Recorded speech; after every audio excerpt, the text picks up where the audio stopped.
Let's talk through the Primaris Aggressor Squad and their full rules from Index Space Marines. How are the chunky Gravis, Power Fist and Boltstorm lads shaping up in 10th edition?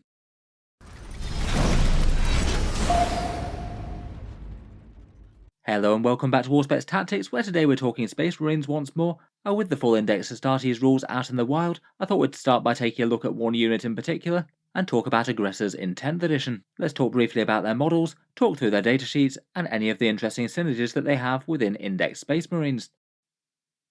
After the Primaris models, the Aggressors are generally quite well liked, I think. Big and chunky armoured Power Fist boys with some Power Fists and heavy firepower, generally deployed by the Primaris Space Marines at close range with their thick armour protecting them against enemy onslaughts, and the high caliber weapons being particularly helpful for purging enemy infantry out of cover. When they first came out in 8th edition, they did kind of feel like the Primaris version of Terminators, or at least in Games Workshop's eyes. Now of course they have updated the standard Terminators as well. I'd say compared with them, the models feel maybe a little bit less storied, and less harking back to ancient technology, but perhaps a little bit more mass-produced and techy.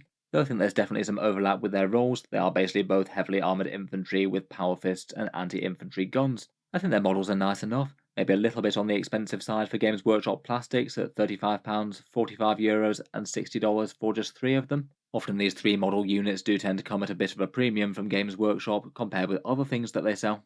If you were looking to pick some up, a few are available in various combat patrols, things like the Space Wolves one, the Death Watch and the Blood Angels at the time of recording.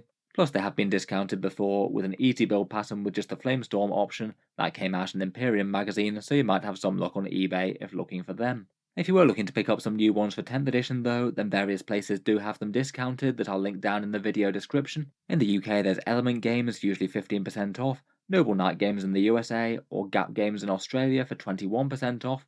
Feel free to give the links in the video description a look. Any miniatures that you do happen to pick up through there do help out Auspex Tactics a little bit, as well as getting you a bit of a discount over Games Workshop's prices.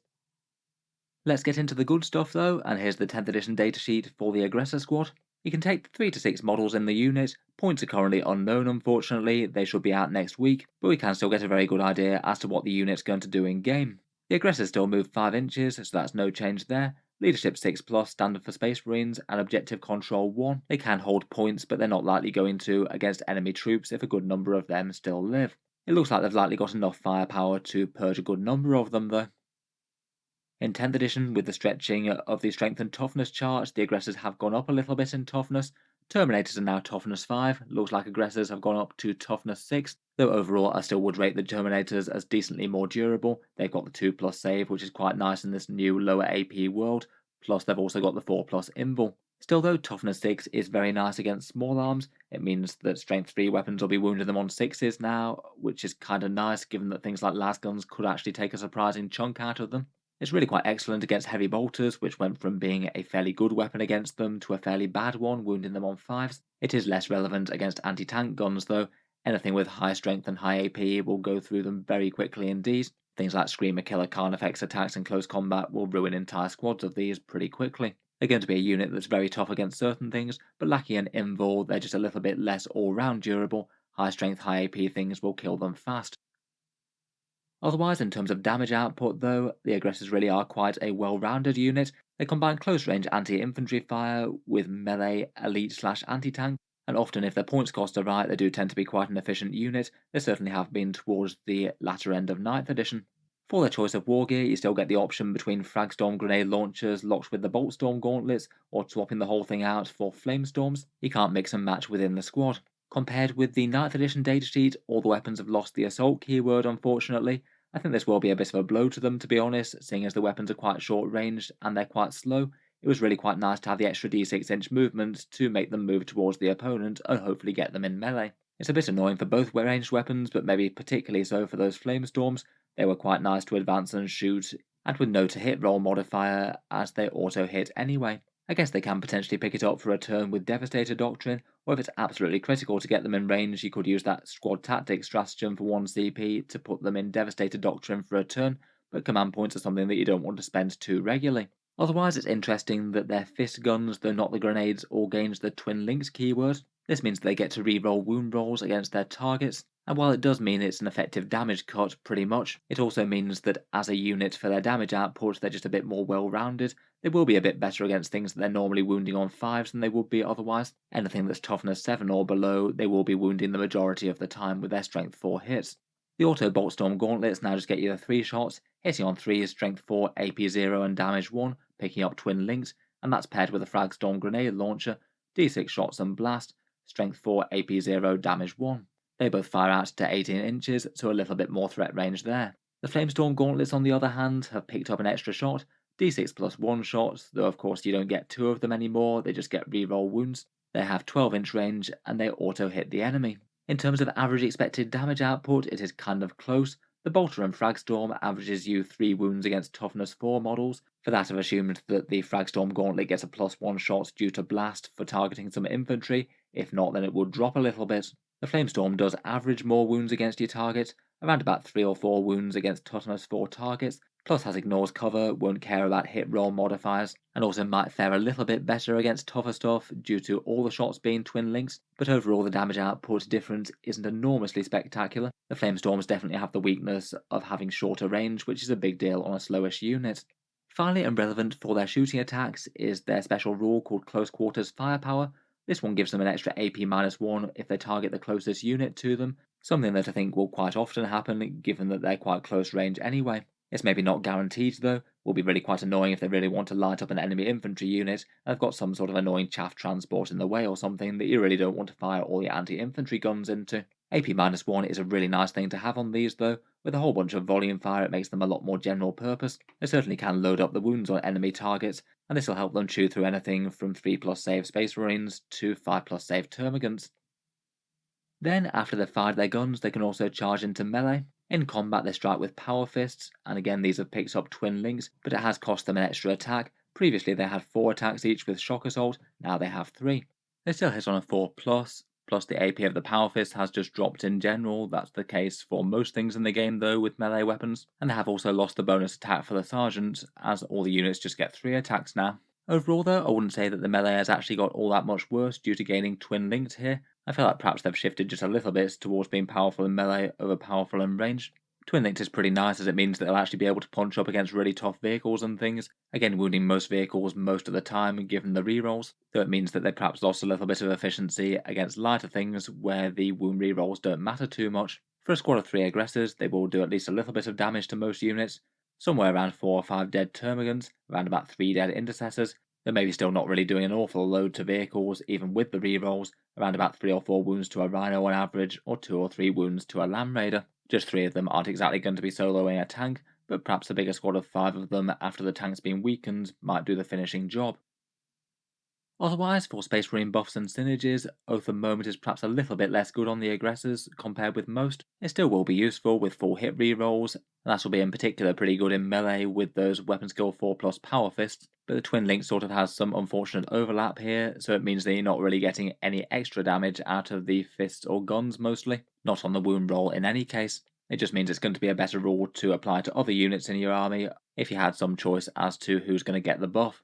For combat doctrines, the Devastator one seems particularly good for the aggressors. That can give them advance and shoot for a turn. Really quite nice to have a turn of that early on I think, so it means they can get towards the enemy and still keep up the firepower. I feel like they're a unit that really gets on well with that one better than most. They'll also really like the tactical doctrine too. As they're a unit that both has decent shooting and decent combat, it's definitely possible they could wind up in combat and fighting with the enemy. Being able to fall back, light up the enemy with a whole bunch of bolt or flame shots, and then charge straight back in is really quite good for a turn. The Assault Doctrine is still usable as well, they are a melee capable unit, but I feel it's going to be a bit less tempting on them given that they give up their fairly decent shooting, unless literally the only thing that matters is them making the charge this turn.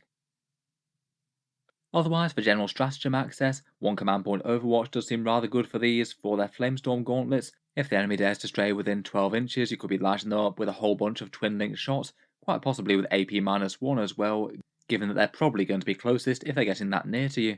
Could mean a bit of an area denial zone for the aggressors in the midfield there. Otherwise, as they're a unit that's got a nice mix of range and melee, most of the Gladius Company ones are really quite good for them. 1 command point for Devastator to advance and charge could get them in range. If that means a whole load of extra damage, well worth it. The same could be true for Tactical Doctrine for a turn. Fall back, shoot and charge something different could be huge. Storm of Fire can give their attacks ignore cover plus AP -1 in Devastator Doctrine. Potentially that's getting you up to AP -1 bolt shots there, which is pretty scary. Probably most useful if you're using the bolt shots and the enemy is actually in cover, that would make the difference of 2 AP potentially if your army's in Devastator. On the charge they could use that Honour the Chapter one, that gives them the Lance keyword for a +1 to wound. That's really quite nice with the Power Fist, given that they reroll wound rolls as well.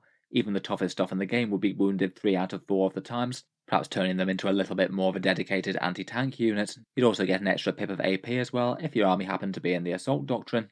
Finally, Armour of Contempt seems quite nice, worsen enemy AP by -1, kind of similar sort of utility to go to ground really, depending on what's attacking you. This could be used in melee as well though, so could be good against combat attacks as well as just guns. The Aggressors have a bunch of options for character and transport options. It does seem that in Index Space Marines, Games Workshop definitely are committing to that only the same armour type joins each unit rule, and that means that basically the two options for joining them out of the generic datasheets are the Gravis Captain and the Apothecary Biologist. The Gravis Captain has the special rule for that 0 CP stratagem once per battle round. I feel like you almost certainly want to have a captain at least somewhere in your force due to that, and the Aggressors don't really seem like a bad option for that. Lots of really good stratagems that could affect them. I guess he could potentially have you advancing and shooting with them all game long, just keep on putting them back into the Devastator Doctrine. The Apothecary Biologist can also go in the unit as well as a captain. He gives the unit lethal hits, which is rather good indeed. That one's great with low strength weapons with a little bit of AP, again making them a lot more general purpose, and those bolt storms and flame storms will strim wounds even against big tanks. He doesn't help out with the squad in terms of durability at all, despite looking like an apothecary. Instead, his battlefield science makes the unit a bit better on objectives. He's objective control 3, and he goes up to a massive objective control 9 if the unit slays an enemy in melee. Definitely not impossible with all those power fists. Otherwise, on either of those units, you could potentially use that Bolter Discipline enhancement trait. This one gives you sustained hits 1 at range, and potentially critical hits of 5+ if you're in Devastator Doctrine. Not 1 for the Flame Storms, but really quite nice on the Bolt Storms and Frag Storms, plus it makes them pretty lethal in Devastator as well, particularly if you use that stratagem for extra AP as well.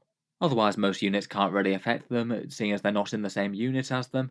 One thing that can help a bit will be a nearby Foot Chaplain within 12 inches, which can cancel Battle Shock on another unit.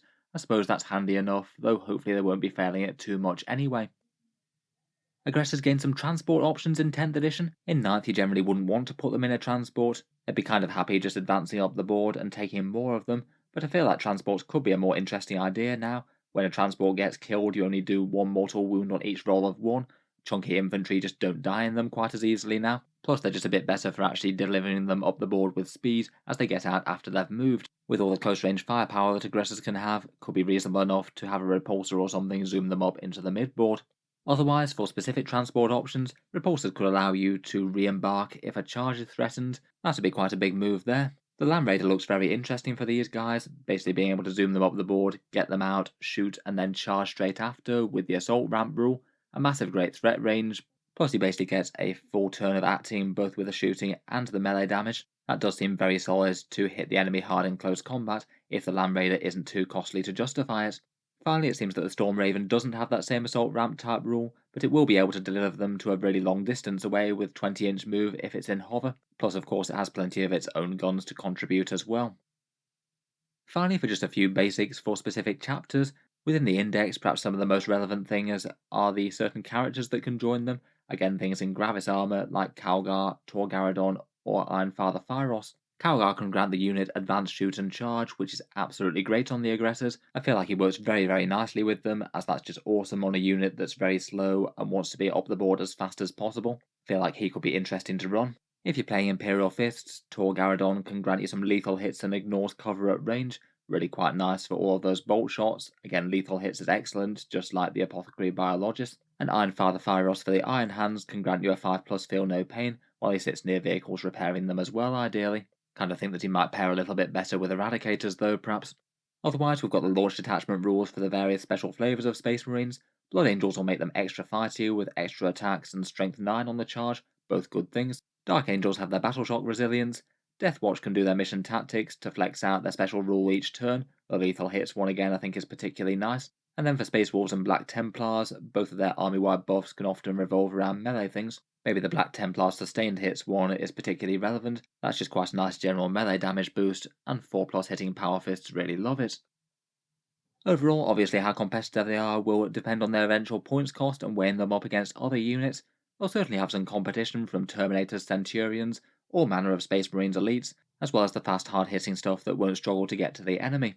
I feel like for the advantages, it is quite nice their damage output with Twin Links is really quite general purpose. If they don't pay too much of a premium for that, that could mean that they're just quite an easy unit to use on the battle line. Most things will have to fear them at least somewhat, particularly with some buffs. For weaknesses, they might struggle to reach their target, 5-inch move, and either 12 or 18-inch gun threat range isn't all that much, though there are definitely various things that can help out with that, the combat doctrines, and maybe the combat doctrine stratagems in particular.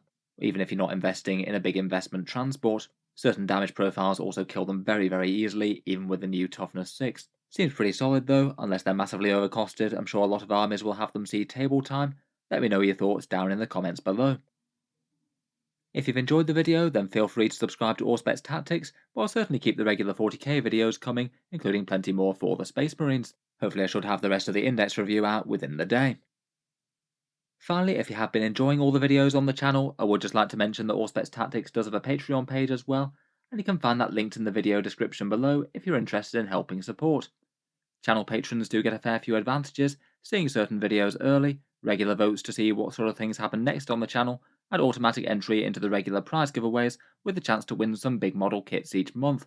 If any of that sounds good to you, or you'd just like to help support, the link is down in the video description. In any case, a massive thank you for listening, and I'll hope to see you guys next time.